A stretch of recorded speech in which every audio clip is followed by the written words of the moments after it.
नाशिकच्या टीसीएस कंपनीमध्ये वरिष्ठ अधिकाऱ्यांकडून झाडाझडती 150 कर्मचाऱ्यांना तूर्त सोमवारपासून घरूनच काम करण्याचे आदेश कर्मचाऱ्यांच्या जबाबात गंभीर तक्रारी सूत्रांची माहिती नाशिकमध्ये आज सकल हिंदू समाजाचा मोर्चा टीसीएसमध्ये घडलेल्या घटनेच्या निषेधार्थ मोर्चाचं आयोजन खरात प्रकरणी केसरकरांचा कथित पीए दीपक लोंढेची चौकशी शुक्रवारी हजर राहण्याचे शिर्डी पोलिसांचे आदेश लोंढे आणि पत्नीच्या नावे समता पतसंस्थेत 4 खाती कोट्यवधींचा व्यवहार जस्टिस फॉर अजितदादा संवाद यात्रा काढणार यात्रेतून सरकारवर राष्ट्रवादी करणार प्रश्नांचा भडीमार अमोल मिटकर यांची माहिती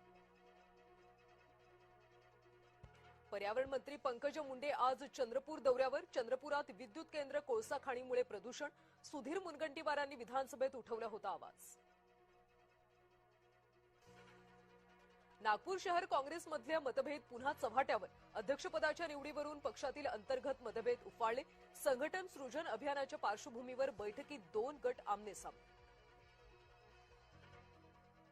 लाल परी पुन्हा तोट्यात वर्षभरात महामंडळाला 591 कोटी रुपयांचा